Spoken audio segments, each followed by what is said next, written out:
Boa noite a todos, sempre bonita começando para vocês, nosso programa fecha aí o seu final de noite em alto estilo e principalmente, com muita informação para todos vocês. Hoje a gente está focado em falar de vida saudável, bem-estar e moda. Sabe, quando você tem aquelas dores nas articulações e muitas vezes você não sabe o que é, principalmente chegando outono e inverno. Então, às vezes dói demais, né? Joelho, até mesmo tornozelo, ombros. Quem vai conversar com a gente e explicar um pouquinho por que a gente tem essas dores e como prevenir agora para o outono e inverno é o educador físico Felipe Kuchansky, lá do Estúdio Corpo Livre, e ele também vai explicar o que é Mahamudra.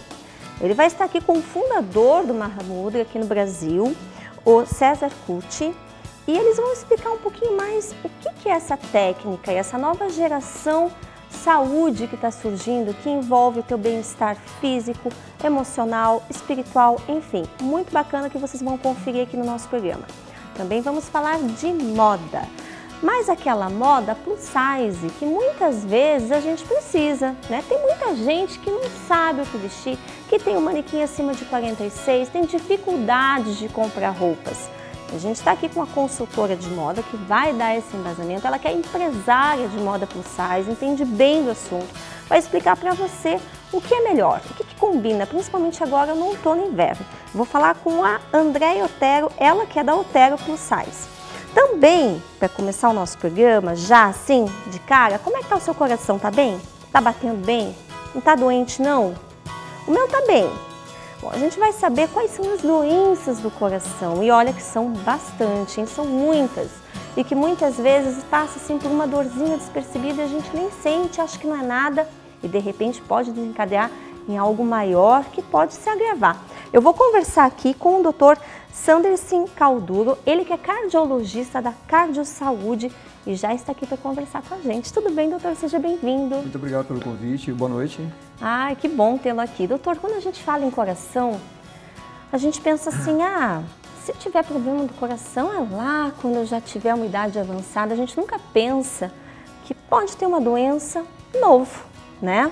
Estando novo aí, jovem, com seus 20 anos, 25 anos, e acontece muitas vezes as pessoas desenvolverem sintomas na infância, isso se alastrar na adolescência, na juventude, e a pessoa não conseguir nem chegar numa idade, né, avançada.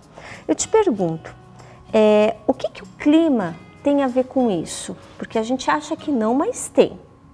Por exemplo, o frio. O frio e o ar seco, eles podem interferir numa doença de coração?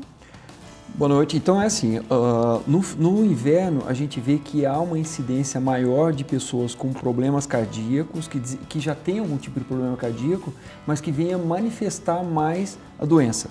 No caso, as pessoas passam a ter uma incidência maior de infarto, ou mesmo de derrame, ou angina. Isso daí pode ser desencadeado pelo fato do frio, as pessoas elas tendem a ficar mais dentro de casa e elas ficam mais grupadas. Ou elas ficam mais em ambientes fechados, em que a circulação de alguns vírus, por exemplo, de H1N1, pode ter uma circulação maior. E o fato de ter uma pneumonia, uma gripe, ele pode deflagrar uma doença que ela está em equilíbrio, ela pode se manifestar. Daí as pessoas elas têm uma taxa maior de infarto e de derrame nos meses de inverno, nos meses que as pessoas estão mais juntas. A gente vê também, falando em taxa, que a taxa de mortalidade, né, de pessoas que sofrem do coração, ela aumenta no inverno. É devido a isso mesmo? Isso, pode ser em decorrência desses fatores. E no inverno o pessoal abusa um pouquinho mais da alimentação. Nossa, nem fale. Come, então, come. Parece urso, fica hibernando. A ingesta calórica é maior no inverno.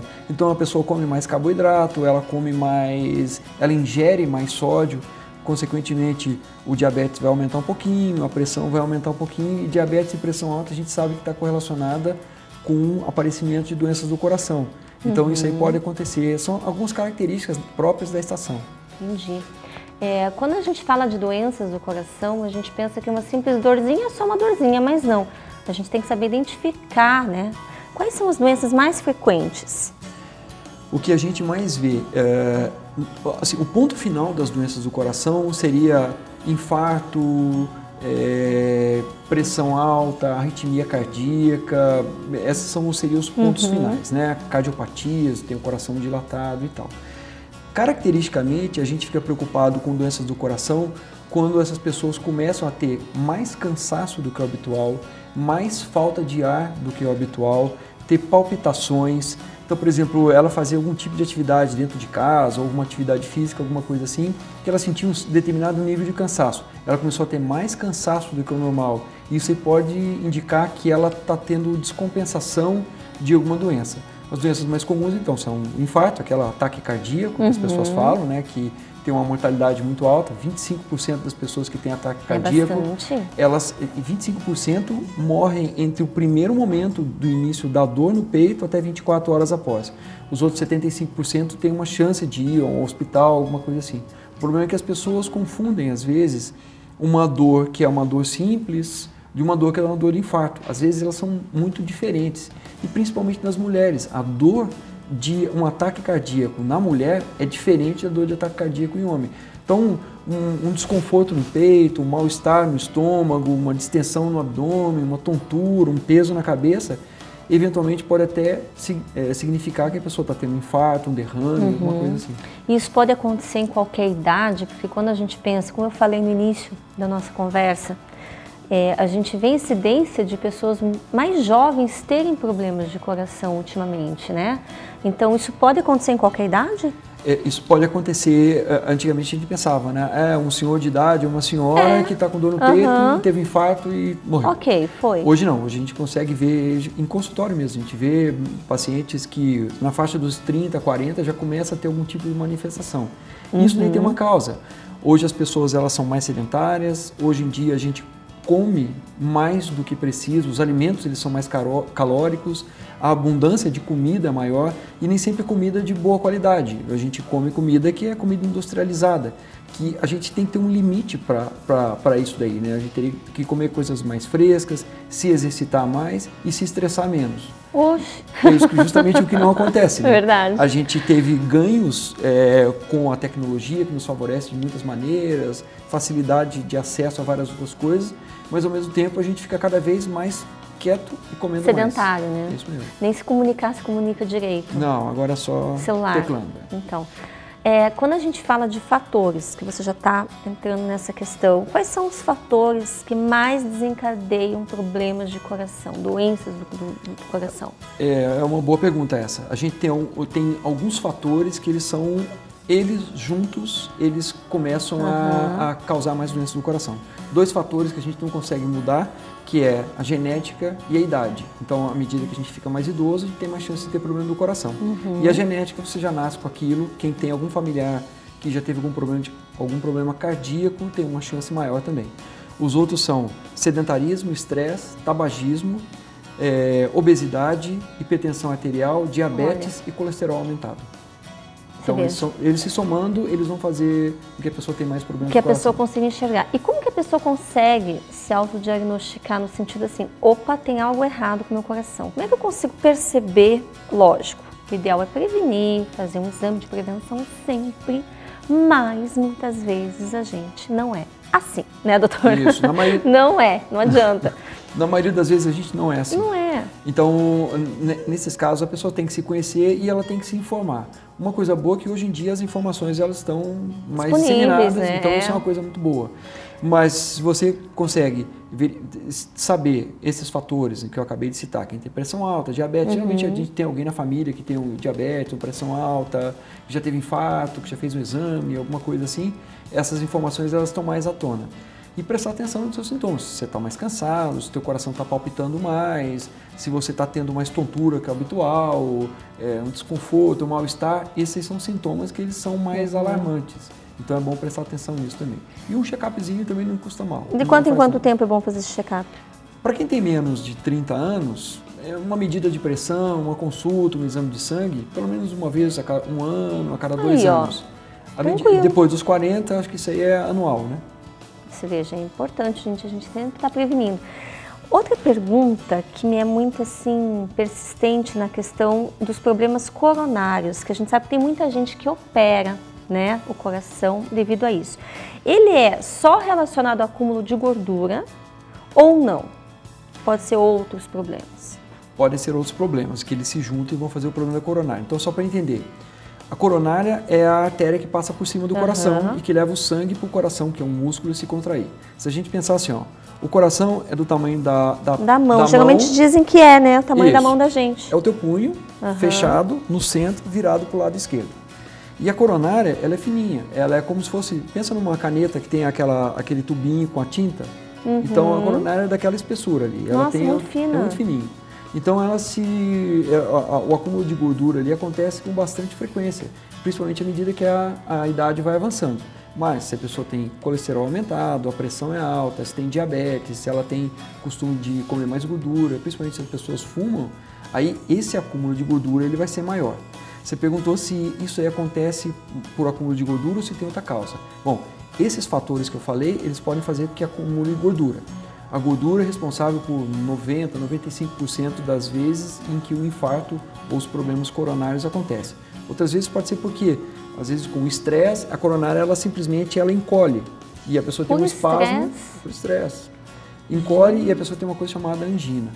O tratamento para os problemas coronários é primeiro se investigar se ela tem realmente o problema coronário. Existem alguns exames não invasivos e exames invasivos que permitem que isso daí seja diagnosticado.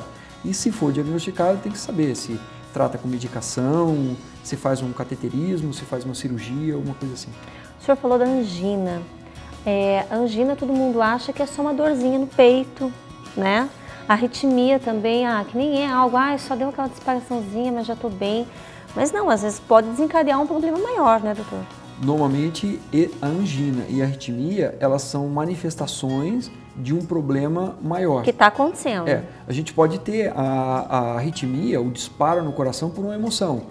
Você ficou ou tomou um susto, ou alguma coisa assim, o coração, ou fez um exercício, o coração realmente ele vai disparar um pouco mais.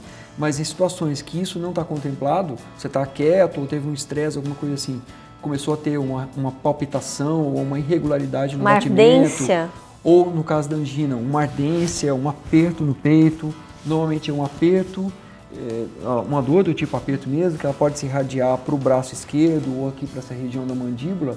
Essa é a angina. Angina é um aviso do coração. Opa, está passando pouco sangue aqui. Então pode começar a correr porque alguma coisa vai vir por aí. A circulação pode influenciar? A circulação, sim, no caso a circulação cardíaca, ela vai estar afetada, né, nos momentos em que ocorre a angina. Olha, gente, isso é sério. Como que a gente consegue prevenir, doutor, essas doenças? A gente falou um pouquinho da questão de fazer um exame, mas digamos, alimentação, em questão dessas outras doenças, né? Por exemplo, eu tenho colesterol alto, diabetes. Como é que eu vou manter o meu coração saudável se eu tenho outros problemas? Como prevenir tudo isso?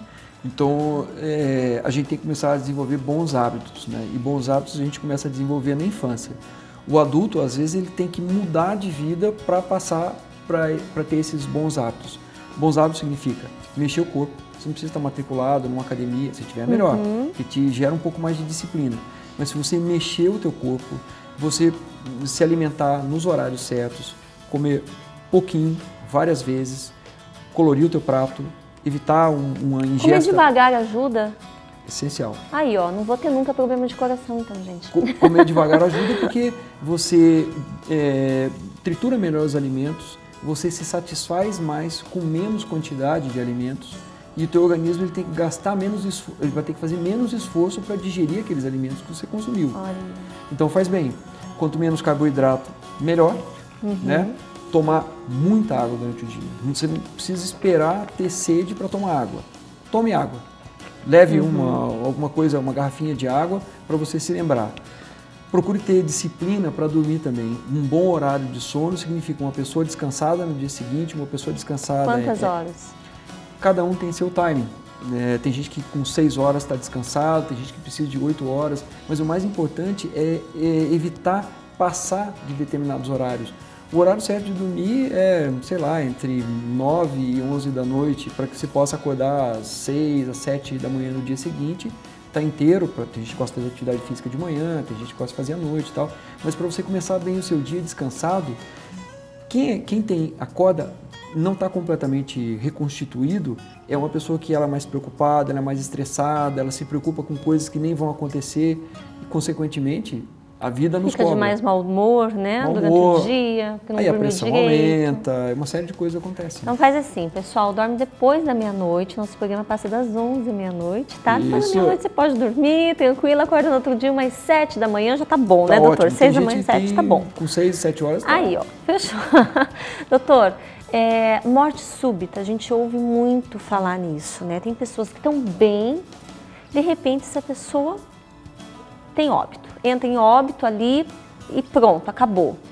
E são coisas geralmente relacionadas ao coração que faz com que a pessoa tenha essa morte súbita. O que acontece aí? As mortes súbitas, elas são correlacionadas com o sistema cardiovascular, coração e sistema nervoso central, cérebro, as artérias do cérebro. Normalmente, quando a pessoa tem uma morte súbita, ou foi porque alguma artéria do organismo obstruiu ou se rompeu, ou o coração subitamente parou de bombear adequadamente o sangue, em decorrência, por exemplo, de uma arritmia. A maioria das vezes que as pessoas têm morte súbita, elas já tinham alguma manifestação ou já tinham alguma doença prévia e isso daí não foi tratado adequadamente. Claro, existe morte súbita numa pessoa de 80 anos de idade, 90 anos, que pode ser uma coisa mais natural, mas tem morte súbita em atleta. A gente vê cada vez mais um jogador de futebol ou uma pessoa que faz um esporte que solicite mais do organismo. Esforço, né? Isso. Essa pessoa pode ter morte súbita. Então, nesses casos, esporte é ótimo. Eu vivo o dia inteiro eu falo, mexa o corpo, faça esporte e tudo. Mas uma atitude responsável antes de começar uma atividade física é fazer uma consulta do coração, um exame simples, que ele já consegue detectar em que ponto que estão as coisas para você ter um ótimo desempenho no caso de fazer um exercício físico. Aí, ó, fica a dica aqui do doutor, né, que a pessoa tem que se cuidar, buscar sempre se prevenir. Doutor, para as pessoas entrarem em contato com você, conseguir ir até o seu consultório, como que elas conseguem? Elas podem ligar no fone 3029-5545, 3013-5525 e as secretárias elas já são treinadas para atender, verificar qual que é a sua real necessidade e aí você agenda e pode ir lá que a gente vai trocar uma ideia, bater um longo papo e fazer eventualmente um exame que for necessário e principalmente a pessoa entender o que ela tem e sair com a resposta pronta para o que ela quer fazer. Aí, doutor Sanderson Calduro, obrigada, adorei a nossa conversa, viu? E você, espero que tenha gostado, aproveitado aí os conselhos e as dicas aqui do nosso programa do doutor. Não sai daí que a gente já volta com mais bem-estar, mais vida saudável para você. Fica aí.